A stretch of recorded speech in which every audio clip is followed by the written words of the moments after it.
Friends welcome back to the channel campus student. So మనకైతే నిన్న నేను ఒక వీడియో పెట్టిన అంటే మీ కమెంట్స్ ఏందో పెట్టండి, కమెంట్స్ అందరికి రిప్లై చేయలేకపోతున్నా అని డైరెక్ట్ కమెంట్స్ అన్ని వీడియో తీసి పెట్టిన. సో దాని కింద కూడా చాలా కమెంట్స్ వచ్చినాయి. నిన్న మార్నింగే వీడియో అప్లోడ్ చేసిన అండ్ ఈరోజు మార్నింగ్ మళ్ళీ కొత్త వీడియో అప్లోడ్ చేస్తున్నా. అంటే జస్ట్ వితిన్ 24 అవర్స్లో ఎన్ని కమెంట్స్ వచ్చినాయి సో దాని గురించి అని. అండ్ ఇప్పుడు ఈ వీడియో చూసిన తర్వాత కూడా మీకు ఇంకేమన్నా డౌట్స్ ఉంటే కమెంట్స్ పెట్టండి, అది మళ్ళీ రేపు చేస్తా, ఓకేనా. సో మీ కమెంట్స్కి రిప్లై ఇవ్వడం కంటే దాన్నే ఒక వీడియో లాగా చేస్తే మీకు హెల్ప్ అవుతుంది, కొత్త వాళ్ళకి కూడా డౌట్స్ క్లియర్ అవుతాయి, ఓకేనా. కమెంట్ చేయని వాళ్ళకి చేసిన వాళ్ళందరికీ డౌట్స్ అనేవి క్లియర్ అవుతాయి, అందుకోసమే ఇట్లా చేస్తున్నా. సో నిన్న ఒక్కరోజు ఈ రోజు మొత్తంలో ఏం డౌట్స్ వచ్చినాయి అంటే ఏం కమెంట్స్ పెట్టారని డిస్కషన్ చేద్దాము. సో సో చూడండి, ఇప్పుడు రిఫ్రెష్ చేస్తా ఇంకేమైనా కొత్త కమెంట్స్ వచ్చినాయని రిఫ్రెష్ చేస్తున్నా. ఇక్కడనైతే ఏం లేదు, ఇది నా వైట్ స్టూడియో యాప్. సో ఇందులో చూస్తున్నా. ఫస్ట్ పేజ్లో ఈడబ్ల్యూఎస్ పెట్టలేదు, సెకండ్ పేజ్లో పెట్టచ్చా? మీరు ఫస్ట్ పేజ్లో పెట్టకపోతే సెకండ్ పేజ్లో అప్డేట్ చేసుకోవచ్చు. కొత్త ఈడబ్ల్యూఎస్ వచ్చిన తర్వాత లేదంటే క్యాస్ట్ కానీ ఇన్కమ్ కానీ కొత్తది ఏదో వచ్చిన తర్వాత క్యాస్ట్ అయినా ఇన్కమ్ అయినా ఈడబ్ల్యూఎస్ అయినా ఏదైనా కానీ ఎవరైనా కానీ అప్డేట్ చేసుకోవచ్చు. ఏం చేయాలంటే ఈమెయిల్ సపోర్ట్లో మెయిల్ పెట్టాలి. మనకి ఈమెయిల్ సపోర్ట్లో మెయిల్ పెట్టాలి. సిపిగెట్ వెబ్సైట్లో ఉంటుంది, ఓకేనా. మీరు మెయిల్ పెట్టగానే సెట్ అయిపోతుంది. నెక్స్ట్ బ్రో, ఆన్లైన్లో 800 పే చేసినాక first page offline self report చేయకుండా ఎన్ని డేస్ ఉంటుంది అంటే సెకండ్ పేజ్ సీట్ అలాట్మెంట్ అయిన తర్వాత వెళ్ళి జాయిన్ కావాలి compulsory. Second page seat allotment అయిన తర్వాత వాళ్ళు డేట్స్ ఇస్తారు కదా, రిపోర్టింగ్ డేట్స్, ఆ టైం వరకు కంపల్సరీ జాయిన్ కావాలి, లేకపోతే ఉన్న సీటు పోతుంది, ఓకేనా. సో ఫస్ట్ పేజ్లో సెల్ఫ్ రిపోర్ట్ చేస్తే సెకండ్ పేజ్ వరకు ఉంటుంది. సెకండ్ పేజ్ అలాట్మెంట్ అయిన తర్వాత వాళ్ళతో పాటు మనం కూడా జాయిన్ కావాలి. సో నెక్స్ట్ వచ్చేసి నాకు 1300 ఎంఎస్సీ జువాలజీ ఫస్ట్ పేజ్లో రాలేదు, సెకండ్ పేజ్లో సబ్ క్యాంపస్ ఏమైనా ఛాన్స్ ఉందా? సబ్ క్యాంపస్లు మెయిన్ క్యాంపస్లు 1300 ర్యాంకుకు రావు, ఓకేనా. అండ్ నా సజెషన్ ఏంటంటే సెకండ్ పేజ్లో అన్ని క్యాంపస్లు పెట్టుకోండి, ఓయూ, కేయూ, టీయూ అన్నీ మీకు ఇష్టం ఉంటే. తర్వాత ప్రైవేట్ కాలేజెస్ కూడా పెట్టండి, లేకపోతే సెకండ్ పేజ్లో సీట్ రాదు.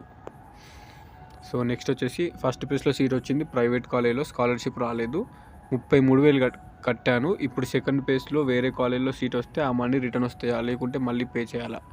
సో నేను చెప్పిన కదా, ఫస్ట్ పేజ్లో మీరు 800 కడతారు కొంతమంది, ఎవరైతే మనకు ఇన్కమ్ సర్టిఫికేట్ ఉన్నవాళ్ళు. మనకు ఇన్కమ్ సర్టిఫికేట్ లేని నాన్ లోకల్స్ అయితే మొత్తం కోర్స్ ఫీజు ఏదైతే ఇప్పుడు ఇతను చెప్పిన దాని ప్రకారం 33,000 కట్టిండా. సెకండ్ పేజ్లో వేరే సీట్ వస్తే మళ్ళీ కట్టాల్సిన అవసరం లేదు. ఈ 33,000 ట్రాన్స్ఫర్ అవుతాయి ఆటోమేటిక్గా సెకండ్ పేజ్కి. ఈ 800 ట్రాన్స్ఫర్ అవుతాయి, ఆటోమేటిక్ ట్రాన్స్ఫర్ అవుతాయి. సెకండ్ పేజ్లో సీట్ అలాట్ అయిన తర్వాత ఆటోమేటిక్ అక్నాలెడ్జ్మెంట్ కార్డ్ వస్తుంది, మళ్ళీ ఫీ కట్టమని ఏం చూపించేది. సో ఫస్ట్ పేజ్లో డబ్బులు కడితే సెకండ్ పేజ్కి ట్రాన్స్ఫర్ అవుతాయి. సో ఫస్ట్ పేజ్లో టోటల్ ఎన్ని సీట్స్ అలాట్ అయ్యాయి? సో ఫస్ట్ పేజ్లో సీట్స్ అనేవి ఫస్ట్ వచ్చేసి క్యాంపస్లలో ఫిల్అప్ అయిపోతాయి, ప్రైవేట్ కాలేజీలలో సీట్లు అనేవి మిగిలిపోతాయి, ఓకేనా. సో ఆ క్యాంపస్లో కూడా ట్రై చేస్తే చెప్పలేము, ఒక 10-20% హోప్ ఉంటుంది రానికి. ఆఫ్లైన్ కౌన్సిలింగ్కి ఏమైనా ఫీ పే చేయాలా? కోర్టు మినిట్స్లో వచ్చింది, అది డిపెండ్స్ ఆన్ కోర్స్ ఉంటుంది, కోర్టు మినిట్స్కి వెళ్ళి కనుక్కోవాలి, ఓకేనా. ఎంఏ వాళ్ళకైతే రెగ్యులర్ అయినా సెల్ఫ్ ఫైనాన్స్ అయినా రూపాయి కట్టాల్సిన అవసరం లేదు. ఎంకమ్ వాళ్ళకి, ఎంఎస్సి వాళ్ళకి కొన్ని గ్రూప్స్కి, ఇందులో కూడా కొన్ని గ్రూప్స్కి సెల్ఫ్ ఫైనాన్స్ వస్తే మేబీ కొంచెం అమౌంట్ డిపాజిట్ చేయమంటారు, ఎందుకంటే మనకు రియంబర్స్మెంట్ మొత్తం రాదు కదా.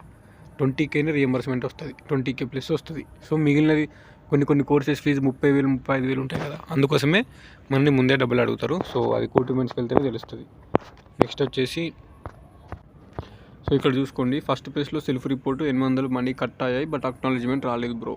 సెకండ్ పేజ్లో వెబ్ ఆప్షన్స్ పెట్టి సీట్ అలాట్మెంట్ వచ్చాక మళ్ళీ పే చేయొచ్చా సెకండ్ పేజ్లో? సో ఫస్ట్ పేజ్లో సెల్ఫ్ రిపోర్ట్ 800 మనీ కట్ అయ్యాయి, బట్ అక్నాలెడ్జ్మెంట్ రాలేదు. ఇక్కడ రావాలి, అక్నాలెడ్జ్మెంట్ రాలేదు అంటే అది పేమెంట్ ఫెయిల్ అయిందని. మీరు మళ్ళీ లాగినే చూసుకోండి. ఇప్పుడు ఒకవేళ అక్నాలెడ్జ్మెంట్ వస్తే ఓకే, రాకపోతే మళ్ళీ 800 పే చేయాలి, ఓకేనా. అక్నాలెడ్జ్మెంట్ రాలేదు అంటే మీరు పే చేయని కిందనే లెక్క. అక్నాలెడ్జ్మెంట్ వస్తేనే అది 2-3 డేస్ అయిన తర్వాత అయినా అక్నాలెడ్జ్మెంట్ వస్తుంది, పేమెంట్ సక్సెస్ అయితే, లేకపోతే మళ్ళీ కట్టాలి. MA political science 308 rank, BCE, KU regular వచ్చింది, ఓయూ సబ్ క్యాంపస్ ఛాన్స్ ఉందా? సో ట్రై చేయండి సబ్ క్యాంపస్. బీసీఈ కాబట్టి ఛాన్స్ ఉంది, కాంపిటీషన్ తక్కువ ఉంటుంది బీసీఈలో. లైబ్రరీ 43 ర్యాంక్ వచ్చింది, ఓయూలో సీట్ రాలేదు, ఎస్సీ క్యాస్ట్ అయినా రాలేదు, సెకండ్ పేజ్లో ఛాన్స్ ఉందా? ఉంది, 43 ర్యాంక్ ఎస్సీ కేటగిరీ అంటే సెకండ్ పేజ్లో ఛాన్స్ ఉంది. యాక్చువల్లీ ఫస్ట్ పేజ్లోనే రావాల్సింది, బట్ కాంపిటీషన్ ఉండడం వల్ల మీకు రాలేదు. సెకండ్ పేజ్లో స్పెషల్ కేటగిరీ సీట్స్ పెట్టుకోవచ్చా? అవును, స్పెషల్ కేటగిరీ సీట్స్ ఫిల్ చేసేదే సెకండ్ పేజ్లో కదా. క్యాంపస్లో సీట్ వచ్చింది, అమౌంట్ ఎంత కట్టాలి? నేను చెప్తున్నా కదా, అమౌంట్ ఎంత కట్టాలి అంటే మీరు క్యాంపస్కి వెళ్ళి అడగాలి. అది క్యాంపస్కి వెళ్తేనే మీకు తెలుస్తుంది. కాలేజ్ ఎప్పుడు స్టార్ట్ అవుతుంది? కాలేజ్ అనేది ఫస్ట్ పేజ్ అలాట్మెంట్ అయిన తర్వాత యాక్చువల్గా స్టార్ట్ కావాల్సింది, కానీ ఎవరు రానని వాళ్ళు స్టార్ట్ చేయరు. చెప్పినా కదా, హాస్టల్ స్టార్ట్ అయిన తర్వాతనే క్లాసులు స్టార్ట్ అవుతాయి, కాలేజ్ స్టార్ట్ అవుతుంది. అప్పటిదాకా ఎవరు రారు కాలేజీకి. నెక్స్ట్ వచ్చేసి ఫస్ట్ పేజ్లో 2332 వచ్చిందన్న. ఫస్ట్ పేజ్లో కేయూ సబ్ క్యాంపస్ వచ్చింది. అయితే సెకండ్ పేజ్లో నాకు ఓయూ పెట్టే వస్తుందా, కోటి కానీ నిజాం కానీ వస్తుందా నాది ఇన్కమ్. సో ఫస్ట్ థింగ్ ఏంటంటే కేయూ సబ్ క్యాంపస్ రావడమే గ్రేటు 2000 ర్యాంక్కి. ఓయూ, కోటి, నిజాము అవి రావు 2000 ర్యాంక్కి, అసలు రానే రావు. ఓకేనా. OU sub campus, main campus రావు, కష్టం. మీరు ట్రై చేస్తే ట్రై చేయండి. బీసీఏ కేటగిరీ కాబట్టి అట్లీస్ట్ కేయూ మెయిన్ క్యాంపస్ వచ్చినా హ్యాపీ. సెకండ్ పేజ్ ఎప్పుడు స్టార్ట్ అవుతుంది చెప్పినా కదా ఆల్రెడీ, 21కి స్టార్ట్ అవుతుంది రిజిస్ట్రేషన్లు. వెబ్ ఆప్షన్స్ అయ్యి సీట్ అలాట్మెంట్ అయ్యేసరికి సెప్టెంబర్ కంప్లీట్ అయిపోతుంది, అక్టోబర్ ఫస్ట్ వీక్ వస్తుంది. సెమిస్టర్ ఫీ సెపరేట్ పే చేయాలా? సెమిస్టర్ ఫీ ఎప్పుడైనా సెపరేట్ పే చేయాలి కదా. 1190 రూపాయలు ఉంటుంది ఒక్క సెమిస్టర్కి ఫీజు. అది సెమ్ టైం టేబుల్ వచ్చినప్పుడు పే చేయాలి, అది కంపల్సరీ. మైగ్రేషన్ సర్టిఫికేట్ ఎక్కడ తీసుకోవాలి? కాలేజీలో తీసుకోవాలి. ఇప్పుడు నాది శాతవాహన యూనివర్సిటీ ఎస్యూ, మాకు కాలేజీలోనే ఇస్తారు మా యూనివర్సిటీలో మైగ్రేషన్. కొన్ని యూనివర్సిటీలలో మైగ్రేషన్ అనేది యూనివర్సిటీలు ఇస్తారు. ఓకేనా, యూనివర్సిటీకి వెళ్ళి తీసుకోవాలి. సో అది మీ యూనివర్సిటీలో ఎట్లుందో కనుక్కోండి, వెళ్ళి తీసుకోండి. 628 ర్యాంక్ అంట. కేయూ సెల్ఫ్ ఫైనాన్స్లో వచ్చింది. సెకండ్ పేజ్లో ఓయూ వస్తుందా? ఓయూ సెకండ్ పేజ్లో 628కి రాదు. సో 600 100 బిలో ఉంటే OU main or sub campus chance ఉండదు సెకండ్ పేజ్లో. ఫస్ట్ పేజ్లో సర్టిఫికేషన్ వెరిఫికేషన్ అయిపోయింది కానీ ఈడబ్ల్యూఎస్ పెట్టలేదు. సెకండ్ పేజ్లో పెట్టొచ్చు, ఇంతకుముందుకే చెప్పిన already. So what is the date for MBA second page? అది ఐసెట్కి సంబంధించింది ఉంటుంది ఎంబీఏ అంటే. సో అందులో చూసుకోండి. ఒక నిమిషం. హాస్టల్కి ఎప్పుడు వెళ్తాం బ్రో నట చెప్తున్నా, అక్టోబర్ ఎండ్ కానీ లేదంటే నవంబర్లో కానీ మీకు హాస్టల్ స్టార్ట్ అవుతుంది. Next MA history 150 rank KU regular వచ్చింది. Second page Secunderabad PG college వస్తుందా కొంచెం చెప్పండి. ఎస్టీ కేటగిరీ ప్రీవియస్ 164 ర్యాంక్ ఇచ్చారు అట. సో ఛాన్స్ ఉంది 150 ర్యాంక్కి Secunderabad PG college. Second page try చేయండి, ఛాన్స్ ఉంది రానికి. సెకండ్ పేజ్ ఎడిట్ ఆప్షన్ ఉంటుందా? ఉంటుంది. సెకండ్ పేజ్ రిజిస్ట్రేషన్లో అయిపోయిన తర్వాత ఎడిట్ ఆప్షన్ ఇస్తారు. సో ఫస్ట్ థింగ్, ఇంకా ఈ ర్యాంకులు కాకుండా వేరే ఏమన్నా యూజ్ ఉందో చూద్దాం. ఇంటర్ తర్వాత 1 ఇయర్ గ్యాప్ వచ్చింది, గ్యాప్ సర్టిఫికేట్ లేదు. ఫస్ట్ ఫేజ్లో అడ్మిషన్ అయినా ఇప్పుడు గ్యాప్ సర్టిఫికేట్ కావాలా? స్కాలర్షిప్ అనేది ఒకటి ఉంటుంది, మనం స్కాలర్షిప్ అప్లై చేసేటప్పుడు కంపల్సరీ గ్యాప్ సర్టిఫికేట్ పెట్టాలి. ఓకేనా.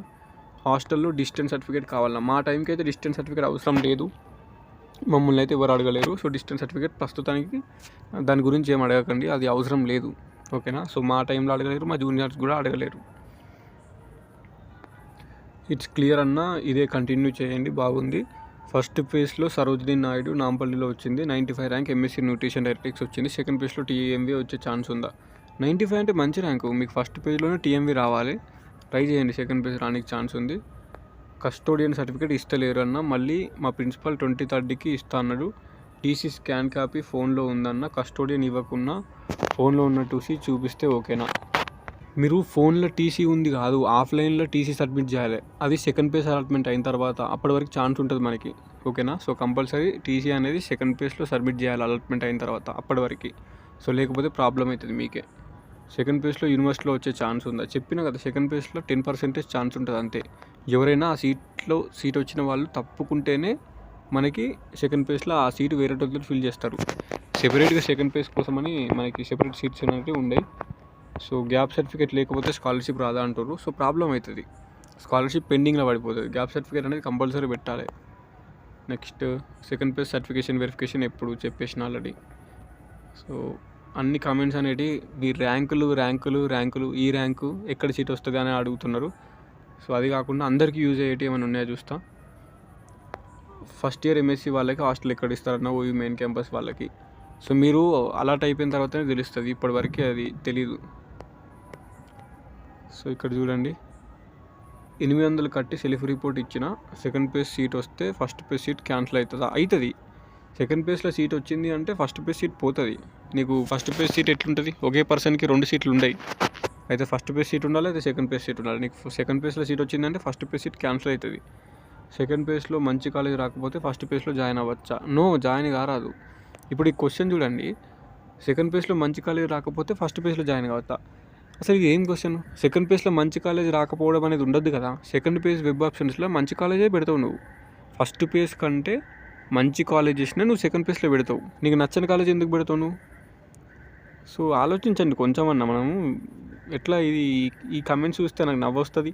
ఒక్కొక్కసారి అయితే ఏం చేయాలో అర్థం కాదు. మీకు సెకండ్ ప్లేస్లో మంచి కాలేజ్ రాకపోతే అంటే మంచి కాలేజ్ నువ్వు ఎందుకు పెడతావు? ఒకవేళ నీకు నచ్చని కాలేజ్, అది మంచి కాలేజ్ కాదు అంటే నువ్వు ఆ కాలేజ్ ఎందుకు పెడతావు సెకండ్ ప్లేస్లో? పెట్టొద్దు వెబ్ ఆప్షన్స్. సెకండ్ పేజ్లో వెబ్ ఆప్షన్స్ ఫస్ట్ పేజ్ కంటే బెటర్ ఉన్నాయే పెట్టుకోవాలి. వస్తే ఓకే, రాకపోతే ఫస్ట్ పేజ్దే ఉంచుకోవాలి. కానీ మొత్తం ఉన్న లిస్ట్ అంతా పెడతావా సెకండ్ పేజ్లో? ఏదో ఒకటి అలర్ట్ అయితే నీకు నచ్చని కాలేజ్, అది కరెక్ట్ కాదు. సో సెకండ్ పేజ్ అనేది వెబ్ ఆప్షన్స్ మంచిగా ఇచ్చుకోవాలి. సో నెక్స్ట్ వచ్చేసి సో ఫస్ట్ పేజ్ వాళ్ళకి కాలేజ్ ఎప్పుడు స్టార్ట్ అవుతుంది? దసరా హాలిడేస్ తర్వాత, ఆఫ్టర్ దసరా. ఇప్పుడు దసరా ఎప్పుడు ఉంది మనకి? అక్టోబర్ 12కి ఉంది కదా. 12-15 తర్వాతనే, అక్టోబర్ 15 తర్వాతనే మీకు క్లాసులు అనేవి స్టార్ట్ అవుతాయి. నెక్స్ట్ వచ్చేసి ఓయూ క్యాంపస్లో వచ్చిన వాళ్ళకి హాస్టల్ ఎప్పుడు ఫర్ ఉమెన్? అందరికీ అది ఆఫ్టర్ అక్టోబర్ ఎండ్ కానీ నవంబర్ కానీ హాస్టల్స్. సో నేను కమెంట్స్కి అయితే రిప్లైలు ఇస్తున్నాను కదా. ఇప్పుడు ఈ వీడియో కింద కూడా కమెంట్స్ పెట్టండి, ఓకేనా? అంటే అందరికీ డౌట్ ఉండాలి. ఇప్పుడు ఈ వీడియోలో చెప్పినవి కాకుండా మీ ర్యాంక్కి ఎక్కడ సీట్ వస్తుంది, ఈ ర్యాంక్కి ఎక్కడ సీట్ వస్తుంది, ఇవి కాకుండా కొంచెం మంచి డౌట్స్ అడిగితే దాన్ని కొంచెం వీడియో లెక్క తీసి పెడితే మీకు హెల్ప్ అవుతుంది, నేను చూసిన వాళ్ళకి కూడా హెల్ప్ అవుతుంది. సో ఓకేనా? అందుకోసం మీ కమెంట్స్కి రిప్లై ఇవ్వడం కన్నా ఇట్లా వీడియోలు చేస్తున్నా.